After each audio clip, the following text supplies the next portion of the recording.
Hi, I'm Bill, and welcome to my first edition of Not Your Crazy Uncle, entitled, I Am Not Your Crazy Uncle. If you like what I have to say, then please like this video and subscribe to my channel. And if you hate what I have to say, well then, by all means, dislike the video, but please subscribe anyway, because there's so much more that we need to talk about. A good place to begin is with the name of my channel. Now, before I could do that, I need to discuss my objective a little bit. I'm striving to create a forum for rational political discussion. That might sound overly ambitious in our current environment of divisiveness and name-calling, but I'm determined to pull it off. My perspective usually parallels that of the Libertarian Party, which is an often ignored and easily misunderstood political party. Those who have heard of it probably consider it the furthest thing from rational expression. But please hear me out. The truth is that even though the Libertarian Party is the third largest political party in the United States, very few people seem to know anything about it. And what they do know is often misconstrued. Many think they hear the word liberal in the word libertarian and believe it's a far-left organization. Conversely, some politicians who identify as libertarian register as Republicans to become more electable. So there are some who believe it's an offshoot of the Republican Party. Additionally, because libertarians seem to agree with Democrats on some issues and with Republicans on others, another thought is that this is a moderate group looking to compromise between two extremes. None of these beliefs are even close to the truth. I'll be looking to discuss and debate my take on the Libertarian Party and its platform in future videos, but for now, let's get back to the name of my channel. Libertarians are rarely in the news, and when they are, it's usually for something bizarre. I'd be remiss in my conversation if I failed to mention that there are some strange people who inhabit the party, and they seem to be the only ones who ever get any attention. Still haven't gotten to the name of my channel yet, but we're getting closer. The term crazy uncle usually describes some out-of-touch eccentric who's basically harmless but acts so outrageously that it can't be taken seriously. It's said that every family has one, and he'll randomly show up uninvited for Thanksgiving dinner where he somehow manages to be repulsive and entertaining at the same time.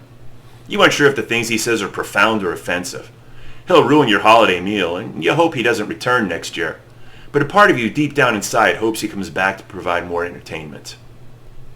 Libertarians have always been perceived as the crazy uncle of the political world. And while many of their views are considered disturbing, the party's just too small in numbers and they're too far out there on the fringe of reality to be taken seriously. Every 4th November they show up to claim their tiny portion of the presidential popular vote, then vanish yet again until the next election.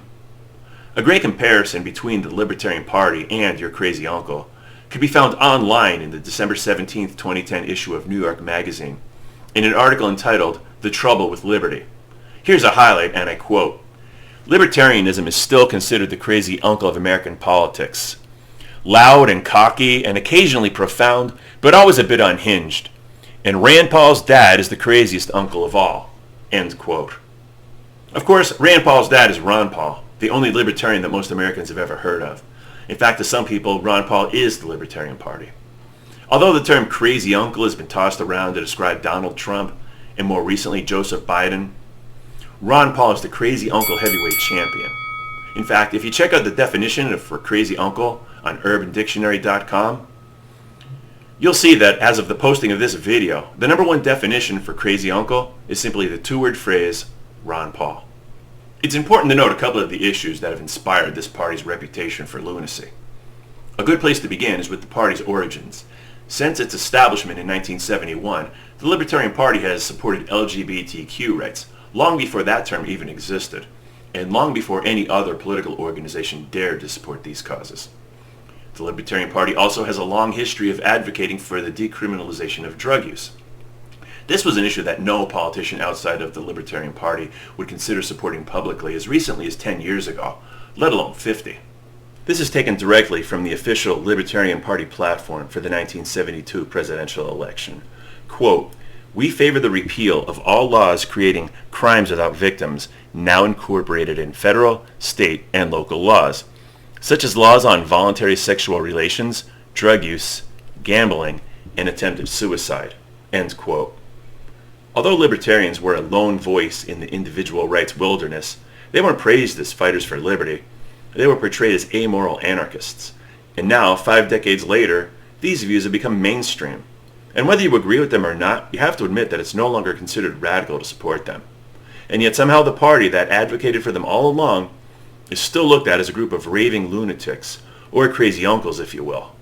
I'll admit it's true that libertarians have a wild reputation for a variety of other unconventional beliefs, but I have plenty more videos that will hopefully bring some sanity to these issues.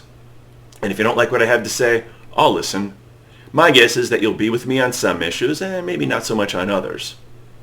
So whether or not you agree with libertarian policies, I'm here to show you that we're not all insane, and we have some important stuff to talk about. That I have some important stuff to talk about. And I hope you'll join me knowing that I am not your crazy uncle.